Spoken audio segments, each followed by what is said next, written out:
Welcome to Local SEO Today. I'm Roger Murphy. And I'm John Vong. We want to welcome our listeners. We'd like to talk on a few different things today. But John, today we've been living in this world. Everyone's been living in this world of pandemic, and this is the idea of this is the time where more vaccinations are rolling out, and we're hoping that the third wave is going to go away in the nice weather. But it's all about a business owner and our business, communities. How do they rebound? What do they do? What are they going to plan for to get past this pandemic? Obviously, many businesses, they've had to change the business. They may have had to downsize, maybe let some employees go short term. But how do you get back, John? Yeah, we've always talked about being optimistic for the last year or so. And the big point here for small business owners are, it's been a challenge. It's been difficult for not just your business, your staff, employees, but your customers, your vendors, your suppliers, everyone that is a part of the entire business supply chain. And knowing that, you probably put a lot of pressure on yourself to make sure that you're afloat to support everything surrounding it. So I think the biggest thing right now is, how do you continue striving to be in business? How do you stay afloat? How do you become profitable again if you've been losing money the last couple months? So the first thing is, how do you ensure that there's profitability for you to sustain yourself for the next short term, right? Because you want to ensure that your staff get paid, your suppliers get paid, everything along the line gets, paid, right? And you somehow are able to afford to pay rent and support your life as well. So I would say just start with that. And I know we have a lot of touching topic points here, but where you can save, start cutting costs, right? Like call around for better pricing for suppliers. Seeing how many hours your staff needs to work will dictate some cost savings as well. Seeing where you can save is really going to help your bottom line at the end of it. I see, and I've had a number of clients over the years, numbering in the thousands. But some of the ones that stuck at my brain, John, were business owners that said, "Roger, it's not what I sell something for; it's what I pay for it." So, to your point exactly, John, it's your input costs of what it costs to whatever that product is or service. How do you make it? How do you get that price down? Because that'll make that spread more profitable for your business. And these are the times where every penny counts. Yeah, and revisit every single expense that you have. You see your credit card statement, you see what is your biggest cost, and call your suppliers, call competitors of those suppliers, and price shop. Figure out what's out there, because everyone, I would imagine, would love to win your business again. And it's everyone understands the situation, and you want to just stay afloat. So be real with everyone, be authentic, be yourself, and let them in on your real situation and see what they can do. If there is some ways to save money, do it. Yep. And in the post-pandemic, the next topic or the next subsection really is about the market itself. Fundamentally, it has changed for so many businesses. For a few, John, I'd say it hasn't, but for the most part, everybody has been affected by this. So we have to, business owners and entrepreneurs, they have to look at what fundamentally has changed in the marketplace. Exactly. And what that means is, look outside of your storefront, digital. Who are your competitors today? How have they transformed and made some adjustments to the new behaviors of your customers? What are they doing differently? How are you going to position yourself differently? What are the terms that they're seeking out? Are they spending more time in front of a computer doing analysis, doing some informational gathering before they make a decision? So what is the mindset, and how are they adapting, your customers, to Hmm. this new life, and how do you want to be portrayed in the marketplace today? Yep. And as business owners, and this is, we obviously have to be very general here because some businesses are service based, John. Right? They don't have a product, but they have a profession. They have an expert skill set. Others are retailers and they sell product, or they're restaurants that create a meal for and so everyone's got a different type of a product or service bringing out there. So these are, and of course these are some more generalized ideas that we're bringing forward. But I can tell you, just fundamentally for myself, I don't think I would have a year ago thought that I would be ordering online like I do now for shipping. And I just did it the other day with a local retailer where it's for $4.99. They're shipping what I wanted. I was online, I did my research, found it, and it's on its way to me for $4.99 shipping costs. It's just like, well, why would I go to a store now? So my fundamental way I like to go to stores, but now with this, thing, I'm finding it very easy not to have to go. Yeah, and it's all about the user behavior, right? So Yeah. things have changed because of the fear, and also adapting to understanding what goes on of your ideal type of clients, right? How are they consuming today? Be on Mm, more platforms. Understanding that people don't want to go to the physical store. They would rather pay for delivery. Make sure that you're a part of platforms out there.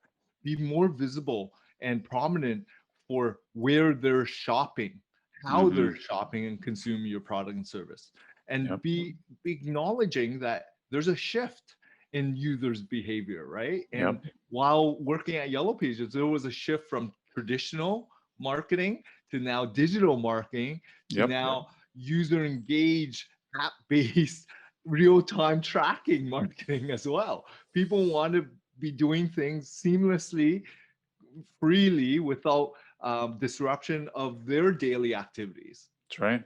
I guess that's really what you're referring to is the digitize that, we're all just doing things with the tools we have at home and at our home offices. Yeah, and big business have already started transitioning to this, right? Like big companies have already moved everyone online and home based, right? And if you're doing that for your business, what kind of software and technology do you have in place so that you can work remote and your staff can Exactly. work remote and you can still collaborate and you can still do all the supply chain answering calls? Everything can be ported at home and Yep. fulfilled. Just understanding what softwares are Hmm. required to make it seamless for yourself. Yep. And of course, John, you and I, we're sort of hardwired. We've always been in the advertising space, marketing space over the years, but really it has now the idea of investing in marketing post pandemic, what that really looks like for business owners. And, knowing that they've had to pivot, the whole landscape has changed. But the idea of how do you get your message out there now? You've got to invest in marketing. Exactly. During times of when things are slow, um, even now or in prior years, right, at Yellow Pages days, business owners would invest more on marketing and advertising Hmm. because they have to pick up sales, right? Revenue. So if things are slower than anticipated, you will invest, but you need to understand that there's different ways to invest. There's Hmm. immediate returns, which yes, will hold you off for the next couple months, but then you have to invest for the long term as well. And you got to understand what the website can ultimately do for your business if you do invest for the long term, building authority and saving up so that when people start seeing you organically on a regular basis, you're going to be a thought leader. You're going to be a brand that people respect and want to do business with. And it's all inbound leads. So understanding the landscape of how to get in front of your ideal type of client, how they consume information, where they shop, understanding all that. Exactly. And there's all the traditional forms, of course, of marketing, but really and I have this conversation so often with potential clients and our clients, where can you get your message out there today? But it really does default, John, to the world of Google They have such a dominant position out there. People, when they're doing, no matter where they are in their cycle of buying, whether it's research or they're ready to even make the purchase, they all seem to be funneling through Google. So it behooves every business owner to do your very, very best, get that message out, and leverage Google. And I will say, a lot of business owners think, well, I'm in business, I get a lot of referral business, but marketing is so important, because if you want to grow your business, you've got to find those new customers. Exactly. And there's different ways, right? Like there's traditional, like we always talk about flyers, newspaper, the trade shows, but they don't exist anymore. Yep. Radio, but people aren't commuting as much. Hmm. And people are staying away from ads, right? They're trying to do podcasting more because you can skip ads. Exactly. TV, there's Netflix and Amazon Prime, there's no ads placement, product placement. So understanding the world of getting in front of more people, and people are spending more time in front of their smartphone apps, doing social media navigation, research on their own, video watching on YouTube. So be where your customers are spending time at. Exactly. And yeah.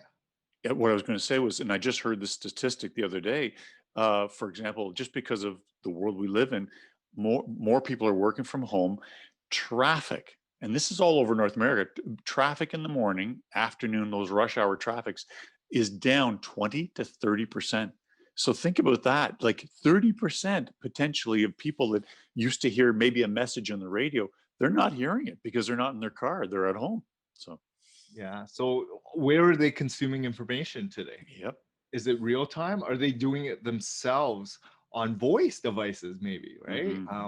So understand what's going on in your situation, your landscape, in your business, in your market, and Exactly. be aware of what your competitors are doing as well. Yeah. So that was the topic. The last one we're going to speak, John, to is the idea of maintaining strong relationships with your customer base. And there's lots of different ideas out there, but just think of it as, if you get a customer, if you've earned that customer, how do you keep them sticky? What sort of relationship, John, should they be looking at going forward? Yeah, and this is probably the most important thing, the lifetime value of that customer. It's a lot Yeah. easier to retain an existing client than to try to find a new customer that Hmm. you have to prove, right? They already are interested in your product. They purchased a product of yours. Now, how do you retain them so that they either refer you more or keep spending on any new products that you have released, any Hmm. new service that you have offered? Um, and make sure that you keep them informed with what's going on in your business, in your store, in your online digital presence, like what's going on. So do Yep. you have a list? Do you have drip campaigns on email, newsletters, social media, you know funnels, etc.? Exactly. There's, and again, this has to be more general, John, because there's so many different types of businesses. But as an example, some of our local restaurants we like to patronize, and of course we have to do it through takeout now because of pandemic. They put little stickers on the carry away bags, talking about your next order 10% off if you come and pick up. So those sorts of things to get, and I'm not looking for necessary discount. I'm looking to support them. But these are little things you can do to remind your client, your customer, come back. We've got we've got a special promotion on for you. Enjoy our specialties, etc. And this little sticker just as a reminder. Yeah. The other thing, I've got a, a, a, a business that takes care of my air conditioning and heating.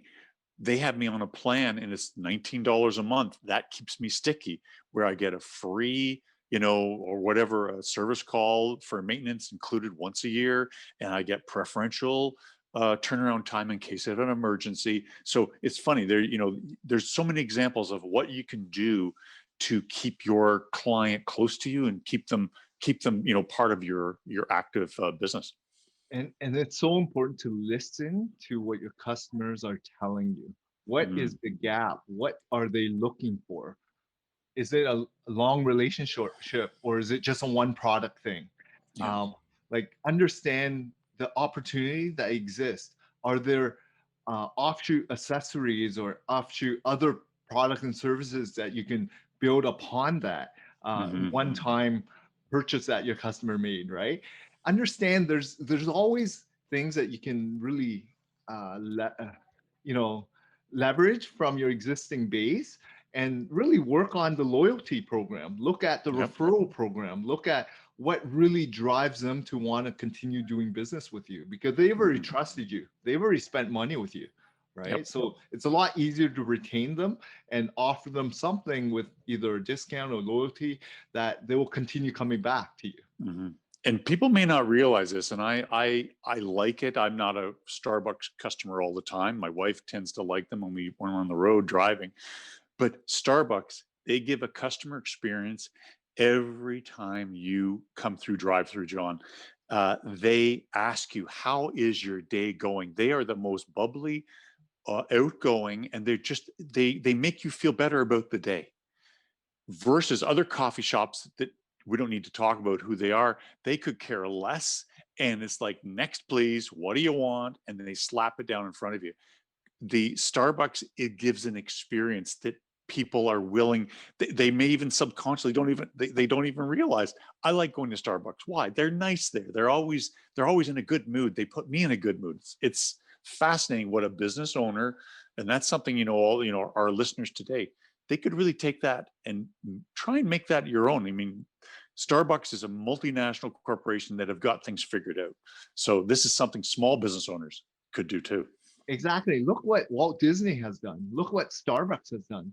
They have an experiential experience for every single client of theirs, right? Users. Mm, And if you understand personalization and making people feel great about themselves, people will want to, and it's memorable.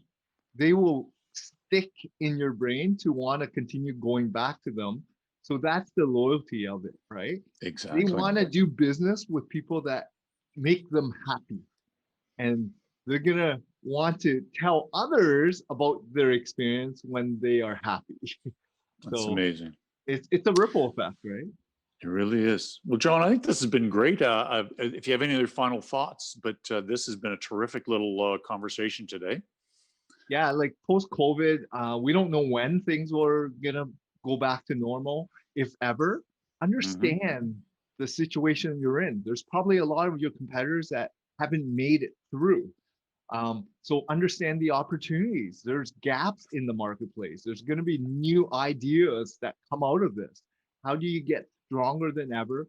How do you think like your customer so that you can actively look for new customers and try to be in front of them more and engage with them? Have fun That's it. along the way. Well, John, thank you for your time today, and I want to thank our listeners for listening today. And we'll talk again. Thanks a lot, Roger. All right. Thank you, and have a good day.